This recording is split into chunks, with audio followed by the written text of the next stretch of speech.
Alright, welcome back to Spookier Celluloid, the channel that proves that I really like the sound of my own voice.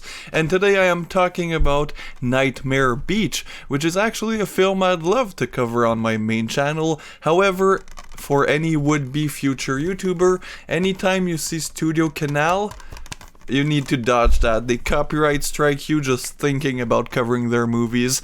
So that's why I'm doing it on this channel, because I don't use footage. So technically I should be okay. They might strike me down just because I mentioned the fact that they exist.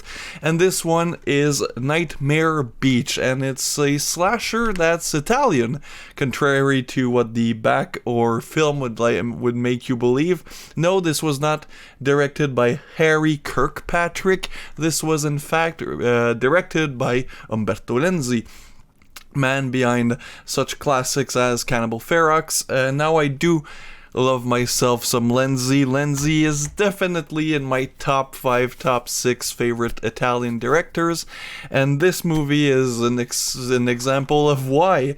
This is actually made in 1988.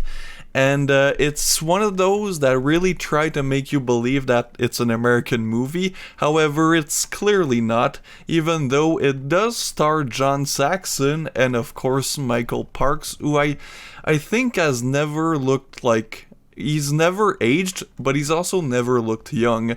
So... because he looks just the same as he did in Kill Bill and in Red State, I think, 2 movies with Michael Parks that I actually know out of the top of my head. And yeah, this is pretty simple. It's a slasher. It's pretty straightforward. You have these college students that go to Daytona Beach for their spring break. And I thought to watch this movie because today's my first day of spring break. I'm like, let's celebrate. And of course, the fact that they're in Daytona Beach during spring break takes care of every box that you need to checkmark for a sleazy 80s slasher. So that's nudity, sex, and of course, the gore does show itself. And the killer is this man in a biker suit, like with his biking helmet and his like leather suit, that kills people by electrocuting them to death, which is quite an original way for a slasher villain to take out his victims. And sometimes, as the cover entails, he does choke them to death. However, his preferred method is electricity, which he'll use throughout the entire runtime. So yeah, you have these 2 guys, you know, your typical college jocks, football players who come into Daytona. One of them is quite reserved. He's an athlete, and he kind of failed during a football game, which gave him a reputation. And then his friend is just there to party. He's of course the sex-obsessed guy who just wants to get laid, and you know, his friend, he wants to tell his friend to get laid. They get drunk. Well, the one guy gets drunk, you know, they have sex, blah blah blah, you know the drill, and then that guy suddenly disappears, but we know he's been killed. So his friend is gonna try to first off find out what happened to his friend, and secondly, of course, when he discovers that his friend has been murdered, try to figure out who killed him. And during that time you have John Saxon, who plays a cop, a total piece of shit. He plays it so well. This might be one of my favorite John Saxon role, of course. If we don't count Nightmare on Elm Street and all those classics, like this, he does such a great asshole cop. It's unbelievable. And then, like I said, you have Michael Parks, who plays a doctor. So in between the kid trying to figure out what happened to his friend, well, the police officer doesn't really like it. The mayor, the doctor, and the police, you know, they do this conspiracy of trying to hide that specific kid was killed. However, you know, more and more bodies show up, so the word gets out, and they have trouble on their hand.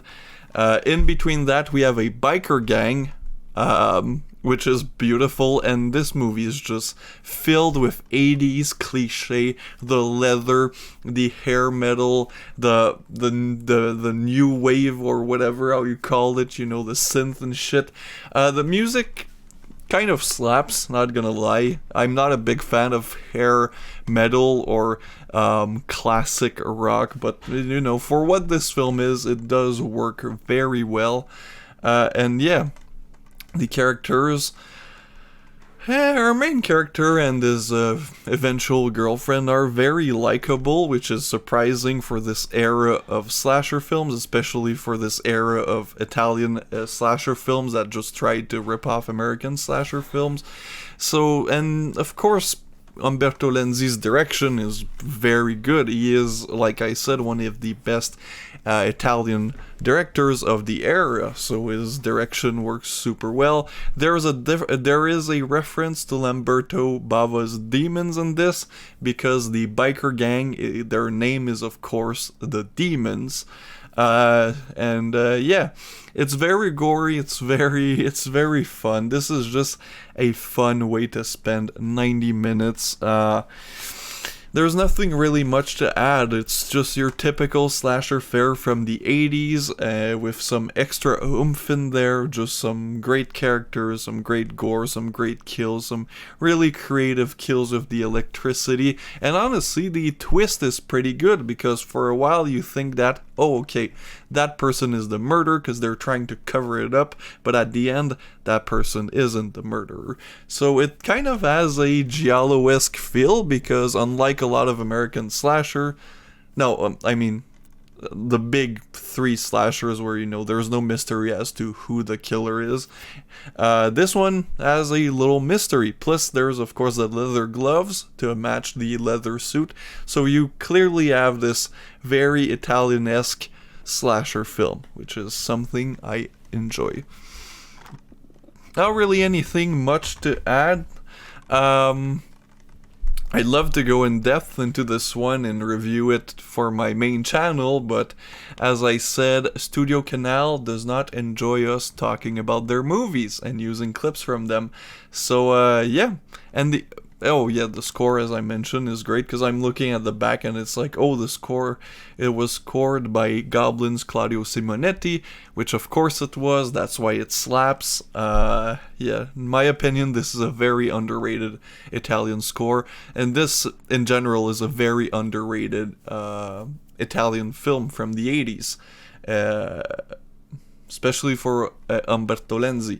So anyways, thank you guys for watching, and don't forget to subscribe to this channel and my main channel, and see you guys next time.